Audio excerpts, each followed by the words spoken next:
Two people walk into the same dealership for the same $31,000 SUV. Evan has the full amount sitting in his account. He could buy the car outright today and never think about a payment. Maya also has savings, but she does something different. She walks in with outside financing already checked, keeps her payment method open, and focuses only on the total out-the-door price. On paper, Evan looks stronger. No lender, no approval risk, no interest, no monthly payment. But in a dealership, the strongest buyer is not always the buyer with the most cash. Sometimes it is the buyer who understands what information to reveal and when to reveal it. This is not a video telling you debt is good. That would be too simple, and honestly, dangerous for some people.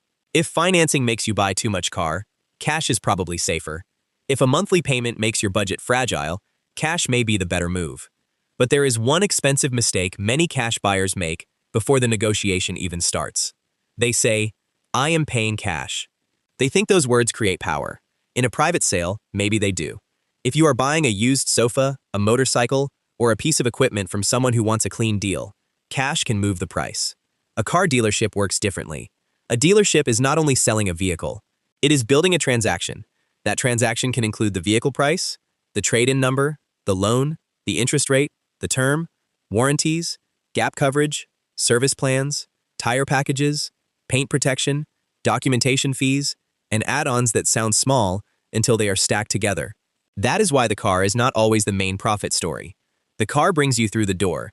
The finance office can be where the deal becomes very profitable. Large public dealership groups report finance and insurance income separately because it matters. Recent public reporting from major dealer groups shows finance and insurance gross profit per retail vehicle can run into the thousands of dollars. That is not a small side item. That is a major profit lane.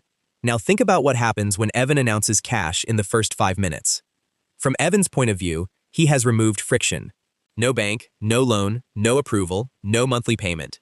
From the dealership's point of view, he may have removed a profitable part of the transaction. No dealer-arranged loan, no interest rate spread, fewer finance office products attached to the deal, fewer chances to recover profit after discounting the car. So the dealership may become less flexible on price, not more flexible. That surprises people, because they still hear the old phrase, cash is king. Cash is king when the seller wants certainty and has no other profit path. A dealership often has another profit path: financing. Here is the basic idea. When the dealer arranges financing, lenders can send back a buy rate. That is the rate the lender is willing to offer through the dealer. The customer may be shown a higher contract rate. The difference can create compensation for the dealer. A buyer might qualify at 6%, but be presented 7.5%. The buyer may assume that is simply the rate. Sometimes it is. Sometimes there is markup. This is why you should not walk in blind. Before you shop, check financing with your own bank or credit union. You are not doing this because you must borrow. You are doing it because you need a baseline. If the dealer offers a better total deal, you can consider it. If the dealer offer is worse, you have leverage.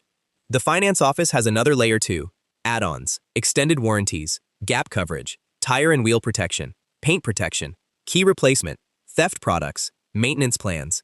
Some products can be useful in specific cases, but they are often sold at the exact moment when the buyer is tired, emotionally committed, and thinking, "I just want to leave with the car." That is the dangerous moment. The monthly payment becomes the hiding place. If an add-on costs $1,200, that sounds big. But if it is presented as $20 per month, it feels smaller. If the loan term is stretched, it feels smaller again. The product did not become cheaper, it just became harder to see. That is why your first rule is simple: do not negotiate monthly payment first. Negotiate the out-the-door price. Out-the-door price means the full amount required to buy the car. Vehicle price, taxes, registration, documentation fees, mandatory dealer charges, and every product they are trying to include. If the number is not written down, it is not strong enough. Now, does this mean you should never pay cash? No. Cash still has real advantages. Cash means no interest, no payment hanging over your budget, no lender lien once the title is processed, less risk of being upside down, no chance of missing payments because there are no payments.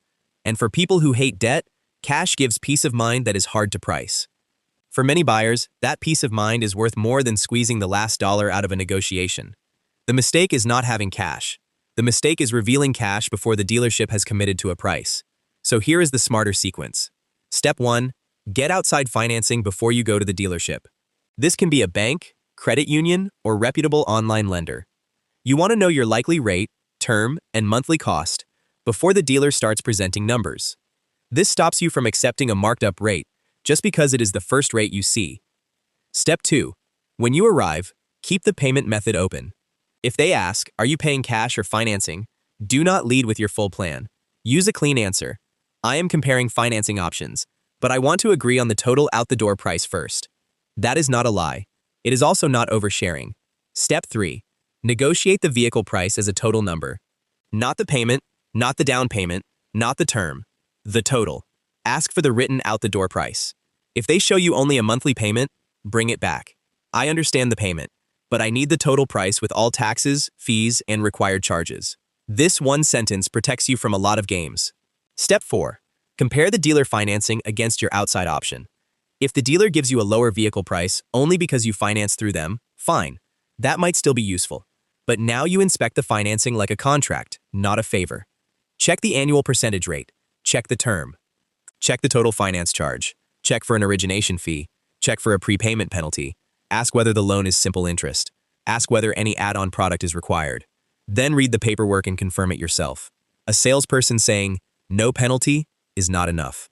The contract is what matters. Step 5. Decline add-ons by default. Use simple language. No thank you. I only want the vehicle and required charges. You do not need to argue for 20 minutes. If you want an add-on, ask for the cash price separately and compare it later.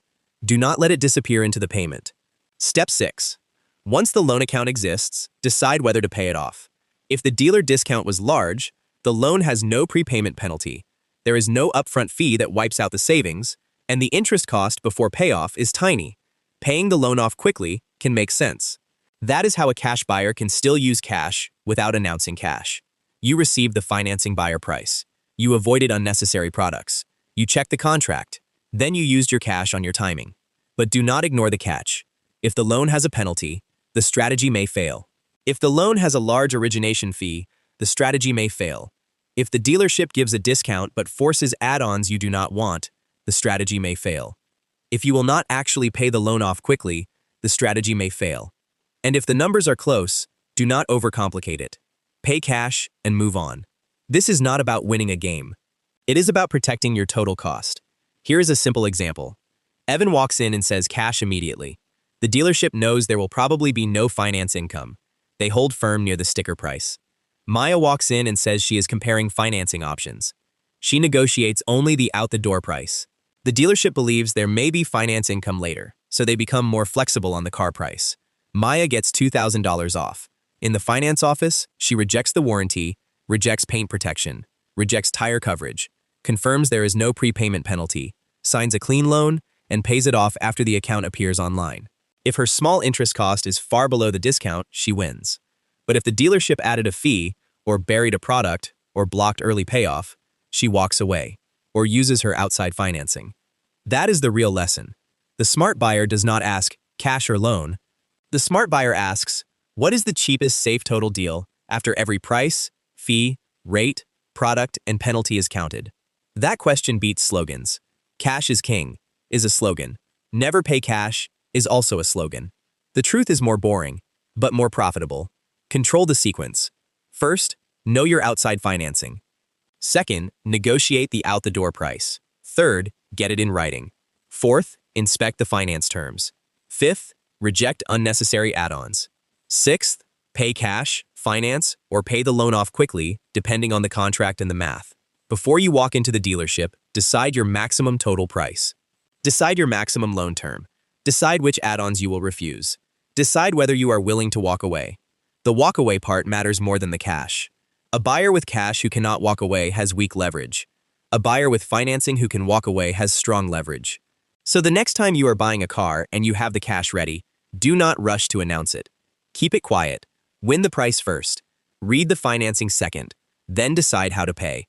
Cash is powerful, but inside a dealership, the timing of that cash can be the difference between a smart purchase and an expensive one.